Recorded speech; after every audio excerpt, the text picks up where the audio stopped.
మీ కుటుంబ శాంతి, ఆరోగ్యం, ఆర్థిక అభివృద్ధి కోసం రుద్రాక్ష మహాపూజలో తప్పక పాల్గొనండి. ఇప్పుడే నమోదు చేసుకోండి. Present Secunderabad sir. ఇప్పుడు సమస్య ఏంటమ్మా? ఎవరిది, నీదేనా? నాదే సార్. ఏ విషయంలో? సార్ ఒక చిన్న ఇబ్బంది వచ్చి పడింది. నేను కాలేజ్ లో ఉన్నప్పుడు ఒక అబ్బాయితో రిలేషన్షిప్ లో ఉన్నాను. ఓకే. 1.5 2 years మా లవ్ జర్నీ అయితే నడిచిందండి. తన బెస్ట్ ఫ్రెండ్ కూడా మాతో పాటు కూడా ఉండేవాళ్ళు. అంటే పరిచయం అయిన తర్వాత తన ఫ్రెండ్స్ అందరు నా ఫ్రెండ్స్ అవ్వడం, నా ఫ్రెండ్స్ అందరు తన ఫ్రెండ్స్ అవ్వడం, అలాగా మేము ముగ్గురం కలిసి తిరిగే వాళ్ళం. అదేలే. ఈ జర్నీలో ఒక 2 years తర్వాత నాకెందుకో తనతో వర్కౌట్ కాదు అనిపించిందండి. బాయ్ ఫ్రెండ్ తోటి నాకు 2 years రిలేషన్షిప్ తర్వాత లాంగ్ టర్మ్ తనతో జీవితాంతం నేను జీవితం పంచుకోలేను అని అనిపించి నేను బ్రేకప్ చెప్పేశాను. దీనికి బలమైన కారణాలు ఏమైనా ఉన్నాయా అండి భువనేశ్వరి? ఉన్నాయి మేడం. ఏంటండి? తను ముందు నాకు అప్రోచ్ అయినప్పుడు, నన్ను ప్రపోజ్ చేసినప్పుడు ఎలా ఉన్నాడో, ఎలా ఉన్నానని నాకు చూపించాడో అది తను కాదు నిజానికి.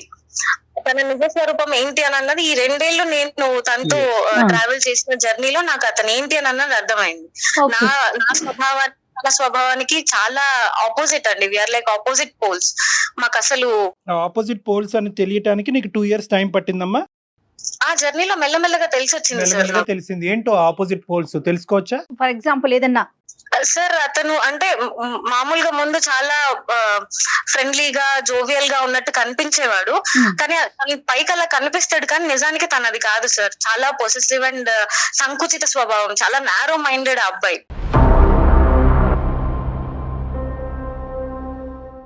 కామన్ ఏమో కదమ్మా, అది కామన్ కాదా? నాది అనుకోవడం, నా మనిషి అనుకోవడం వరకు బానే ఉంటది, కానీ నాతో తప్ప ఇంకెవ్వరితోనూ మాట్లాడకూడదు, తనకంటూ నేను తప్ప ఇంకో ప్రపంచం ఉండకూడదు అనేది భరించలేం కదా సార్. అదే ఫ్రీడమ్ రిస్ట్రిక్ట్ అవుతే సమస్య వస్తుంది. కరెక్టేనా నువ్వు చెప్పింది? బాగా చెప్పావు. తర్వాత అది కాకుండా ఇంకా ఏ సమస్యలు కనిపించినాయి ఈ అబ్బాయిలో నీకు? తను ఆలోచన విధానం కూడా ఈ తరానికి నాకు తగ్గట్టు లేదని అనిపించింది సార్. మరీ సంకుచితంగా ఆలోచించడం, ప్రతిదానికి అనుమానించినట్టు మాట్లాడతారు, కానీ అనుమానం అన్నట్టు అంటే ఇండైరెక్ట్ గా చెప్పడం అన్నమాట. అనుమానించినట్టే ఉంటది, కానీ నేనేం అనలేదు, తిరిగి అడిగితే నేనేం అనలేదు, కానీ నా అలా అనలేదు అని కప్పిపుచ్చుకునేవాడు.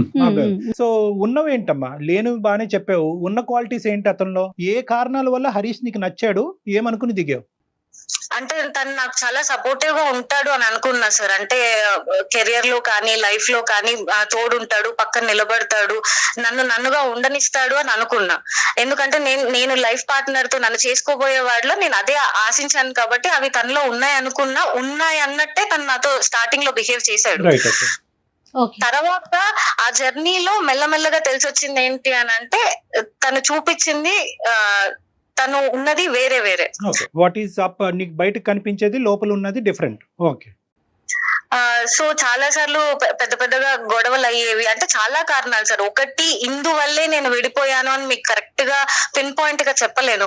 ఒకదాని తర్వాత ఒకటి సీక్వెన్షియల్ గా నాకు ఆ లాంగ్ జర్నీలో అర్థమైంది ఏంటి అని అంటే, మా ఇద్దరికి ఫ్యూచర్ లో మ్యారిటల్ లైఫ్ లో వర్కౌట్ కాదు అని నాకు పర్సనల్ గా చాలా స్ట్రాంగ్ గా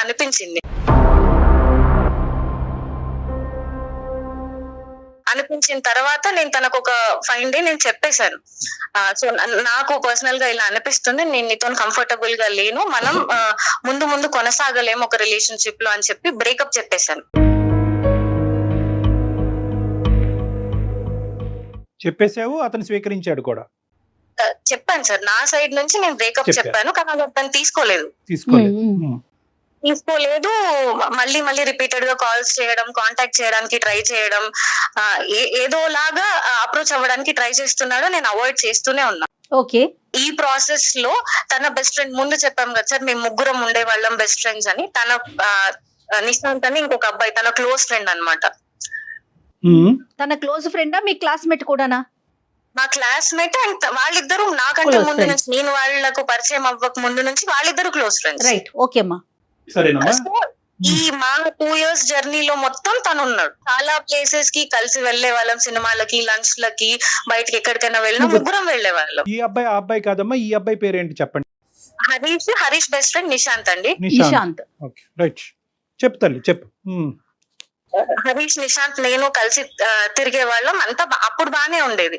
తర్వాత నేను ఎప్పుడైతే ఈ అబ్బాయికి మా ఇద్దరి మధ్యలో డిస్టర్బెన్సెస్ వచ్చి నేను ఇలా బ్రేకప్ చెప్పాను అని నిశాంత్ కి తెలిసిందో, తను మెల్లగా అప్పుడప్పుడు ఫోన్ చేసేవాడు, ఎలా ఉన్నావు ఏంటి, మామూలుగా మాట్లాడుకుంటూ ఉంటాం కదా ఫ్రెండ్స్ అన్నప్పుడు, బాగోగులు మాట్లాడుకోవడం ఇలా అన్నప్పుడు నేను చెప్పాను, ఇలాగ నాకు తనతో కనెక్ట్ అవ్వలేను అని అనిపించింది, సో నేను ఇలా బ్రేకప్ చెప్పాను అని చెప్పాను.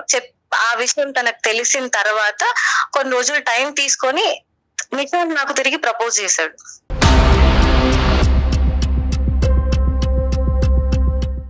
ట్రయాంగిల్. ఓకే. ప్రపోజ్ అబ్బాయి చేశాడు కదమ్మా.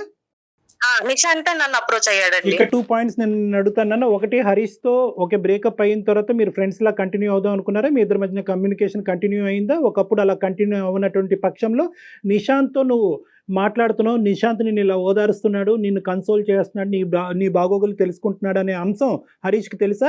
లేదంటే ఇవన్నీ హరీష్కి తెలియకుండా మీరిద్దరు మాట్లాడుకుంటున్నారా? నాకు హరీష్ కి అసలు ఎలాంటి కాంటాక్ట్స్ లేవండి. బ్రేకప్ చెప్పిన తర్వాత అప్రోచ్ అవ్వడానికి ట్రై చేశాడు. నిశాంత్ హరీష్ తో కాంటాక్ట్ లోనే ఉన్నాడు. ఉండొచ్చు సార్, ఎందుకంటే నాకు నిశాంత్ కి మధ్యలో హరీష్ టాపిక్ ఎప్పుడు రాలేదు, నేను అడగలేదు, ఆ అబ్బాయి కూడా తీయలేదు. మోస్ట్ ఇంపార్టెంట్ థింగ్ ఏంటంటేనమ్మా, నిశాంత్ అనేటటువంటి ఈ రెండోసారి వచ్చినటువంటి నీ రెండో బాయ్ ఫ్రెండ్ ఈ అబ్బాయికి ఇప్పుడే నీకు చెప్పాలని అనిపించిందా, ఎప్పుడో చెప్పాలని అనిపించిందా, లేదంటే బ్రేకప్ అయిన తర్వాత లైన్ క్లియర్ అయింది కాబట్టి ఇప్పుడు చెప్తున్నాడా, లోపల ఆ ప్రేమ అన్నది ముందు నుంచి ఉందా? తను నాకు చెప్పడం ఏంటంటే, సార్ నేను ముందు నుంచి ఈ జర్నీలో నేను అబ్జర్వ్ చేస్తూ వచ్చాను, సో మన ఇద్దరికి వర్కౌట్ అవుతుందని నాకు అనిపించింది, కానీ నేను అప్పుడు చెప్పలేకపోయాను, ఇప్పుడు చెప్తున్నాను అని అయితే నాకు చెప్పాడు సార్. మా ఇద్దరు బ్రేకప్ అయిన తర్వాత సో ముందు నుంచి ఉంది. నీ రెస్పాన్స్ ఏంటి తల్లి? నేను కొంచెం ఆలోచించడానికి టైం తీసుకున్నా సార్. ఆ టైం గ్యాప్ లో నేను ఒకసారి అనలైజ్ చేసుకుంటే నాకు ఏవైతే ఒక లైఫ్ పార్ట్నర్ లో కావాలని అనిపించాయో అవన్నీ నిశాంత్ లో ఉన్నాయని నాకు అనిపించింది.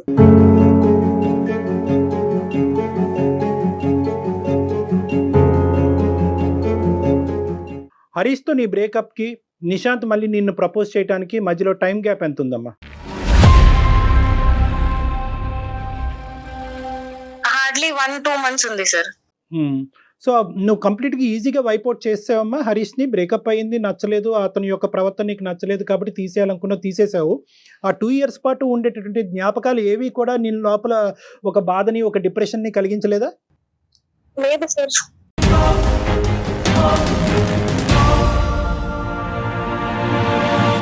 అంటే మరి ఆ 2 years పాటు నడిచింది ఏంటమ్మా? దాన్ని ఏమనాలి ఇప్పుడు? 2 years పాటు ఒక ప్రేమ అనుకోవాలా, లేదంటే ఒక టెస్టింగ్ అనుకోవాలా, ఒక డేటింగ్ అనుకోవాలా, లేదంటే ఒక బలమైనటువంటి బంధం అనుకోవాలా, ఏమనాలి దాన్ని?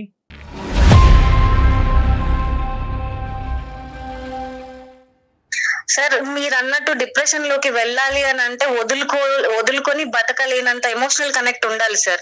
ఆ 2 years లో అబ్బాయి సైడ్ నుంచి నాకు ఎప్పుడు అది కలగలేదు. ప్రతి స్టెప్ లోను, ప్రతి ఇన్సిడెంట్ లోను నాకు చాలా ఇబ్బంది అనిపించేది. తన ప్రవర్తన కానీ, తన మనస్తత్వం కానీ నాకు చాలా ఇబ్బంది అనిపించేది. కానీ నేను కాంప్రమైజ్ అవుతూ దాన్ని డైజెస్ట్ చేసుకుంటూ ముందుకు వచ్చాను. ఒక పాయింట్ కి వచ్చిన తర్వాత నేను దాన్ని తీసుకోలేకపోయాను. సో బ్రేకప్ అనేది నీకు రిలీఫ్ అనుకోవచ్చు సార్. నేను భరించలేను. నేను తనతో కలిసి ముందుకు నేను అడుగు వేయలేను అని అనిపించినప్పుడు నేను తనకు వద్దు, మనకు సెట్ అవ్వదు అని చెప్పేశాను. రైట్, అర్థమైందన్న. ఒకటైతే క్లియర్ కదమ్మా, నిశాంత్ కి మీ ఇద్దరు పరిచయం అయినప్పటి నుంచి, అంటే ఒక బెస్ట్ ఫ్రెండ్ గా పరిచయం అయినప్పటి నుంచి నిశాంత్ కి నీ మీద ఫీలింగ్స్ ఉన్నాయి. ఎటొచ్చి హరీష్ మధ్యలో ఉన్నాడు కాబట్టి అతని మనసులో ఉన్న భావాన్ని నీకు చెప్పలేదు. నీకైతే మాత్రం నిశాంత్ మీద ఎప్పుడు ఫీలింగ్స్ లేవు. ఇప్పుడైతే మాత్రం నిశాంత్ నుంచి ఈ ప్రపోజల్ వచ్చాక నువ్వు కూడా అది కన్సిడర్ చేయడానికి ఇష్టపడుతున్నావు. అంతే sir. So Harish is completely out of the picture. లేదు సార్. ఇంకొక భయంకరమైనటువంటి అంశము, భయపెట్టే అంశం ఏంటంటే హరీష్ నిశాంత్ టచ్ లో ఉన్నారా లేదా అనేది నీకు ఇంకా తెలియదు కదా. ఫస్ట్ అది కనుక్కోవాలి కదమ్మా. టచ్ లో ఉన్నారు అంటే ఒకరికొకరు ప్రత్యక్షంగా ఎదురుపడైతే మాట్లాడుకోవట్లేదు. మేబీ ఫోన్లో అట్లా టచ్ ఇంపాసిబుల్ నాన్న. ఇప్పుడు వాళ్ళిద్దరు టచ్ లోనే ఉండుంటారు. బహుశా నిశాంత్ అంటే నీ సెకండ్ బాయ్ ఫ్రెండ్ హరీష్ తో బహుశా మీ ఇద్దరి మధ్యన జరిగేటటువంటి సంభాషణలు, అతని ఫీలింగ్స్ గురించి హరీష్ తో డిస్కస్ చేయకపోయి ఉండొచ్చు. అంత పర్సనల్ డిస్కషన్, అంత ర్యాపో అయితే లేదు సార్. తగ్గింది. ముందు ముగ్గురం కలిసి ఉన్నప్పుడు ఉన్న బాండింగ్ అయితే ఇప్పుడు లేదు. మెల్లమెల్లగా ఎప్పుడైతే మా ఇద్దరు బ్రేకప్ అవ్వడం, నిశాంత్ నన్ను అప్రోచ్ అవ్వడం, ఈ ప్రాసెస్ లో వాళ్ళిద్దరి మధ్య కూడా ముందున్నంత స్నేహం అయితే ఇప్పుడు లేదు. రైట్ నాన్న. 6 weeks ఎందుకు పట్టింది నీకు? ఎప్పుడు చెప్దాం అనుకుంటున్నావు? అతనికి రెస్పాన్స్ ఏంటి? వెయిటింగ్ దేని గురించి?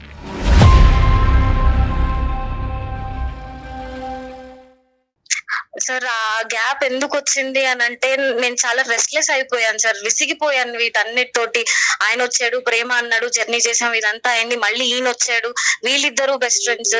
ఈ సిచ్యువేషన్ నాకు కరెక్ట్ గా అదే టైంలోనే నిహారిక ఇన్సిడెంట్ ఒకటి జరిగింది. వాళ్ళది కూడా సేమ్ అలాగే triangle love story. Yes. And అసలు ఆ దారుణం ఏంటి సార్, టీవీలో చూస్తేనే నాకు కాళ్ళు చేతులు వణికిపోతున్నాయి సార్. ప్రేమిస్తే నిహారిక అంటే ఏదో గుండె నవీన కోసం కదా? ఎస్, రీసెంట్ గా జరిగిన ఇష్యూ అండి. ఓకే ఓకే ఆ. చెప్తున్నాను, చెప్పు. హరికృష్ణ, అబ్బాయి పేరు Naveen, Harihara Krishna, Naveen and Niharika. Yeah, Niharika sir. అసలు ఏంటి సార్ ఆ దారుణం? ఇంకొక తన ఫ్రెండ్ ని లవ్ చేసినంత మాత్రం చంపేస్తారా సార్? చంపేసినంత పెద్ద తప్పా సార్ అది? ఎంతమంది ప్రేమించిన వాళ్ళు విడిపోవట్లేదు, ఎంతమంది వేరే వాళ్ళు పెళ్లిళ్ళు చేసుకుని హాయిగా ఉండట్లేదు.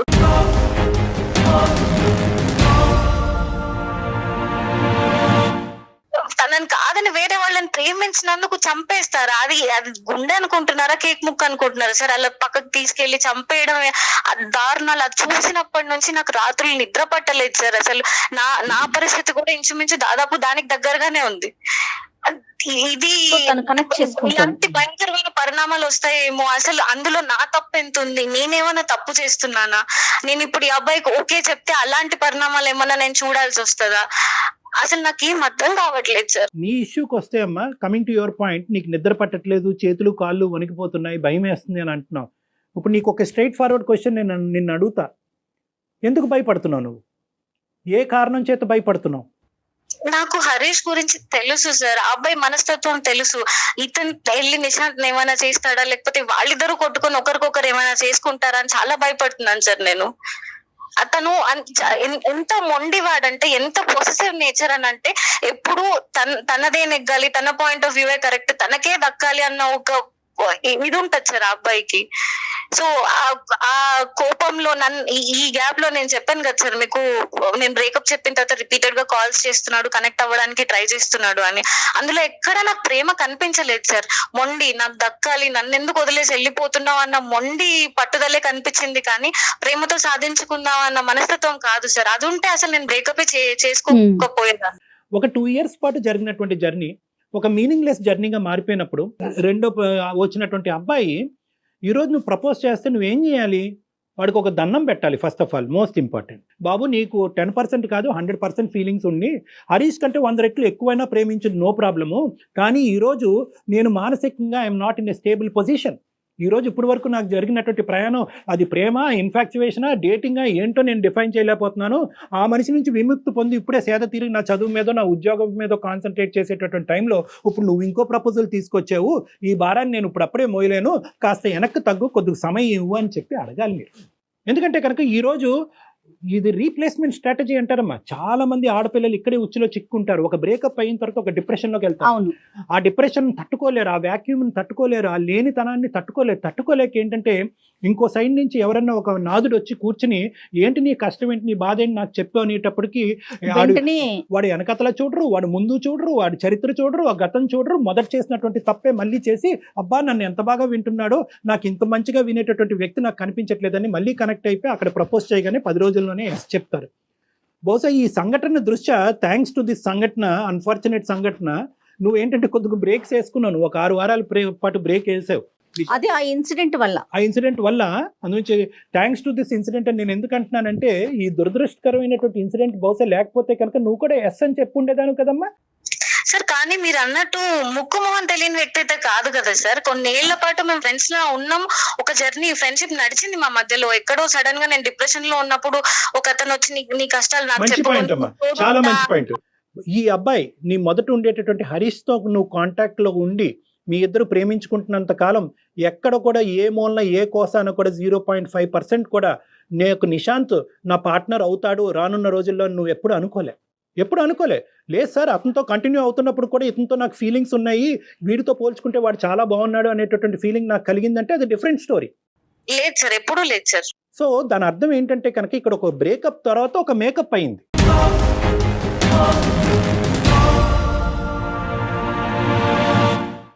ఈ బ్రేకప్ తర్వాత మేకప్ అయింది అంటే ఏంటంటే, ఈ బ్రేకప్లో ఉండేటటువంటి ఆ వాడి వేడి ఉండేటటువంటి పరిస్థితిలో ఈ అబ్బాయి వచ్చి ప్రపోజ్ చేయగానే నీ మనసులో ఒక క్వశ్చన్ మార్క్ పడింది.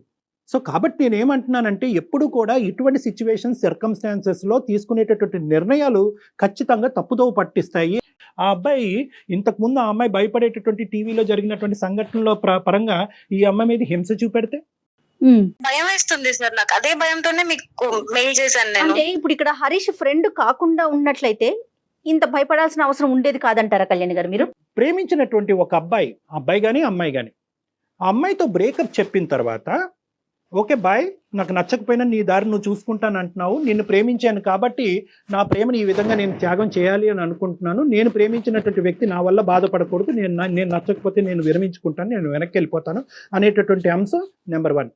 అలా అనుకుని అలా విత్డ్రా అయ్యేటటువంటి అమ్మాయి కానీ అబ్బాయి కానీ మానసికంగా ఏమనుకుంటారంటే కొన్ని సంవత్సరాలు కొన్ని ఏళ్ల పాటు ఏమనుకుంటారంటే నా స్థానాన్ని ఎవరూ తీసుకోకూడదు అనే భావంతో చాలా బలంగా ఉంటారమ్మా. That's a feeling, that's a natural human feeling.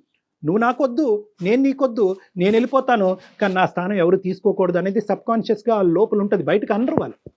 కానీ ఇక్కడ ఏమైంది అంటే కనుక అతను కళ్ళెదురుగుంటేనే అతను పక్కన తిరిగేటటువంటి వ్యక్తిని తీసుకొచ్చి నువ్వు నీ పక్కన కూర్చోపెట్టుకుంటే అతను వెన్నుపోటు అని అనుకోడు అనటానికి గ్యారంటీ ఉందా మనకి? మీ ఇద్దరి మధ్యన ముందే కనెక్షన్ ఉంది కాబట్టి నాకు ఇప్పుడు బ్రేకప్ చెప్పేవు అనేటటువంటి ఆలోచన అతనికి రాకుండా ఉండదా? అప్పుడు ఇతనిలో కూడా సాడిస్టిక్ ఫీలింగ్, ప్రతీకారపరమైనటువంటి ఫీలింగ్స్ రాకుండా ఉంటాయా?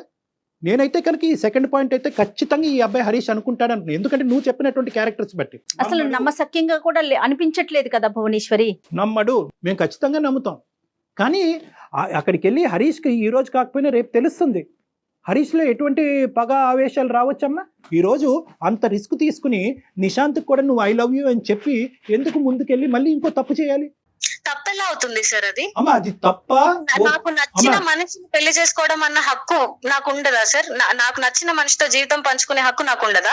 ఈ రోజు నిశాంత్, సరే మీరు అన్నారు నిశాంత్ హరీష్ బెస్ట్ ఫ్రెండ్స్ కాబట్టి నిశాంత్ కి ఓకే చెప్తే హరీష్ ఇలా అనుకోవడానికి మీరు అంటున్నారు. నిశాంత్ కాకపోతే రేపు పొద్దున మా అమ్మ నాన్నలు చూసిన వాళ్ళైనా నేను చేసుకుంటా. అతని ఫ్రెండ్ కాకుండా ఎవరైనా ఎక్స్ అయినా వై అయినా జెడ్ అయినా నో ఇష్యూ. ఇక్కడ సమస్యల్లో అతని ఫ్రెండ్ అయి ఉండటమే, హరీష్ ఫ్రెండే సమస్య. అంతే కదా కళ్యాణ్ గారు? అంతే, ఎగ్జాక్ట్లీ మేడం. అదే ఎట్ ద పాయింట్. నువ్వు ఈ రోజు మాకెందుకు చేసావు? నీకు భయం వేసింది కాబట్టి చేసావు, నువ్వు నిద్ర పోవట్లేదు కాబట్టి చేసావు. ఎక్కడో నీ అంతరాత్మ నువ్వు తప్పు చేస్తున్నావు, రేపొద్దున ఇంకో అనర్థం నీ జీవితంలో జరిగి రేపొద్దున ఇది పేపర్లోనో టీవీలోనో ఒక న్యూస్ కింద రాబోతుంది అనేటటువంటి ఆలోచన నిన్ను చంపేస్తుంది కాబట్టి నువ్వు నాకు చేసావు. ఎందుకు అంటే కనుక నీ మనసులో ఉండే కాన్సెప్ట్ నేను మాట్లాడే కాన్సెప్ట్ ఒకటే కాబట్టి. సో కాబట్టి నేనేమంటున్నానంటే ఇక్కడ ఏమీ అంత దూరమైనటువంటి ప్రయాణం ఏమీ జరగలే. కాబట్టి ఈ బేస్ మీద నిశాంత్కి ఇప్పుడే సర్ది చెప్పమ్మా. దీన్ని ఎక్కువ నాన్స్తే ఏమవుతుందంటే ఇంతకాలం బట్టి ఈ అమ్మాయి ఆలోచిస్తుందంటే ఏ మూలలో నేను ఉంటాను కాబట్టి second attempt, third attempt, fourth attempt Nishant try చేస్తూనే పోతాను నీతో. నా సమస్య ఏంటంటే ఒకవేళ నిశాంత్ నాకు ఆప్షన్ అయ్యుంటే గనక నేను సార్ చెప్పిందే ఒప్పుకునేదాన్ని. కానీ నాకు ఇప్పుడు సార్ చెప్తున్నప్పుడు కూడా నువ్వు నిశాంత్ కి నెమ్మదిగా సర్ది చెప్పు, ఇది ఇంతటితో ఆపే అంటుంటేనే, ఆ మాటలు వింటుంటేనే నేను తట్టుకోలేకపోతున్నాను మేడం. నాకు అతను ఎక్కడ నా లైఫ్ లో ఉండడన్న ఆలోచన కూడా, అసలు ఇంకో మనిషి మాట్లాడుతుంటే కూడా నేను దాన్ని విని తీసుకోలేకపోతున్నాను. అంటే 1 month జర్నీలోనే అతను మిస్ అయిపోతాడేమో అని అంత తీవ్రంగా ఆలోచించేస్తున్నారా భువనేశ్వరి మీరు? 1 month జర్నీ కాదు మేడం, ఆయన నాకు నిన్న మొన్న పరిచయం అయినటువంటి వ్యక్తి కదమ్మా. నువ్వు సో మొత్తం అంతా లెక్కేస్తున్నావమ్మా, ఆ పీరియడ్ ఈ పీరియడ్ అంతా కూడా అన్ని పీరియడ్స్ కలిపేసుకుంటున్నావు. కలపాలి కదండి, కలిపి మొదటి నుంచి అసలు ఈయన ఏంటి అని బేరీస్ వేసుకున్న తర్వాత ప్రేమ వేరు కాదా కళ్యాణ్ గారు? అమ్మాయికి అంతా కాదమ్మా. ఇక్కడ కొద్దిగా నీ కౌన్సిలింగ్ చాలా ఇంపార్టెంట్ భువనేశ్వరి. ఎందుకంటే కనుక అసలు ఫ్రెండ్షిప్ ఏంటి, అసలు రిలేషన్షిప్ ఏంటి, ఎటువంటి రిలేషన్షిప్స్ మ్యారేజ్ వరకు వెళ్తాయి, ఇలాంటి అంశాల మీద నీకు చాలా అవగాహన కావాలమ్మా. చాలా ఇమ్మెచ్యూర్గా నీ ఆలోచనలు చాలా ఫాస్ట్గా తొందరపాటుగా ఉన్నాయి. తొందరపాటు ఎక్కడుంది డాక్టర్ గారు? తొందరపాటు ఎక్కడుంది? నీకు మనసుకు తగిలిన గాయం అసలు మానిందా? ఇక్కడ మొత్తం ఎక్కడన్నా 1 గంట పాటు మాట్లాడుకున్నాం. ఎక్కడన్నా పాపం మీ అమ్మ నాన్నని తీసుకొచ్చామో పిక్చర్, బాగా చెప్పారు. అసలు వాళ్ళనే తీసుకురాలేదు. ఏంటమ్మా ఈ జీవితాలు ఏంటి? ఓకే, ప్రేమించడం తప్పు కాదు, పెళ్లి చేసుకోవటం తప్పు కాదు, ప్రేమించి పెళ్లి చేసుకోవటం తప్పు కాదు, ఒక బాయ్ ఫ్రెండ్ నుంచి ఇంకో బాయ్ ఫ్రెండ్ మార్చడం కూడా తప్పు కాదే అనుకుందాం. పాపం ఆ పాపం పుణ్యం ఎరిగినటువంటి ఆ తల్లిదండ్రులు ఎవరమ్మా? పాపం రేపొద్దు నీకు ఏదైనా అనర్థం జరిగితే కనుక ఎవరు బాధ్యులు? ఎవరు తీసుకుంటారు? లబోదిబో అని ఏడ్చేది ఎవరమ్మా?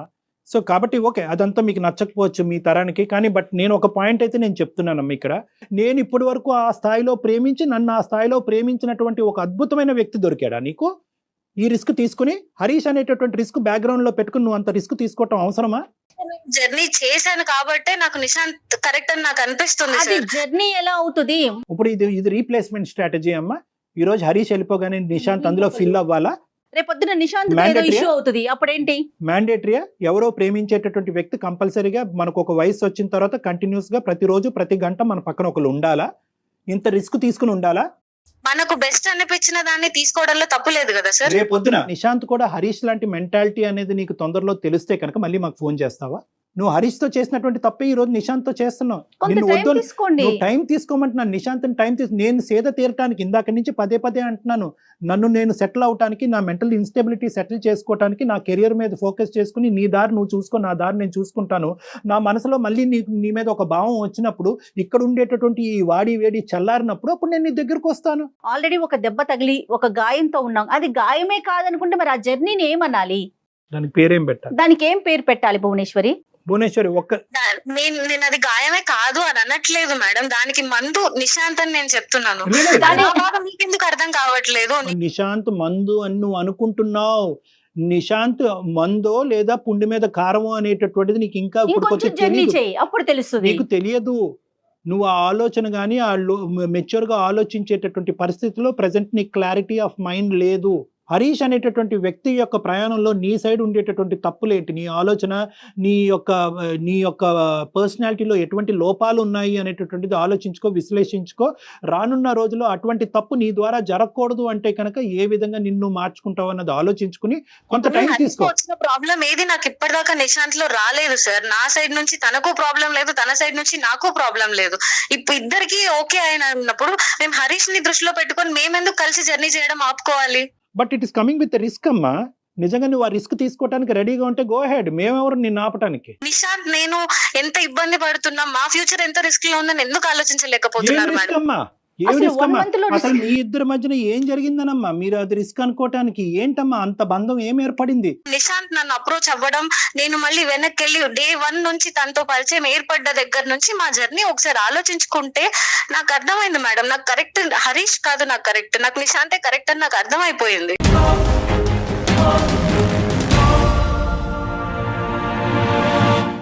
మా ప్రైమరీ థింగ్ అయితే మాత్రము నువ్వు టైం తీసుకో. నిశాంత్కి ఇప్పటికిప్పటికే రీప్రపోజల్ చేసి నువ్వంటే నాకు ఇష్టం అని చెప్పొద్దు. మోస్ట్ ఇంపార్టెంట్ ఏంటంటే ఈ మొత్తం అంశంలో హరీష్ని మాత్రం కప్పేయద్దు.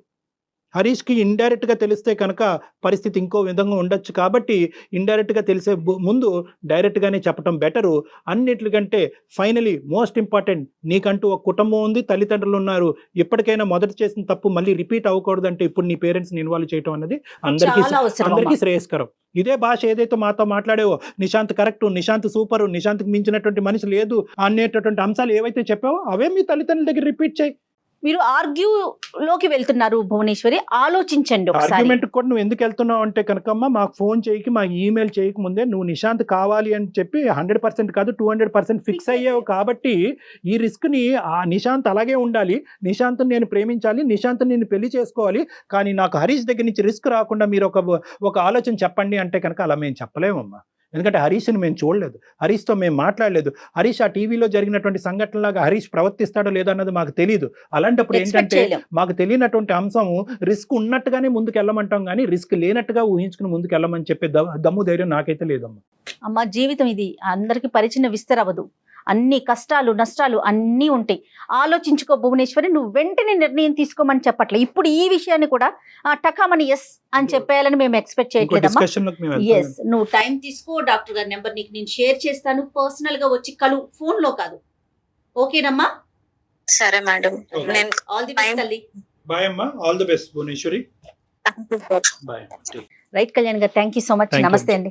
సుమన్ టీవీలో మీ పర్సనల్ అండ్ బిజినెస్ ప్రమోషన్స్ కోసం కింది నెంబర్కి కాంటాక్ట్ చేయండి.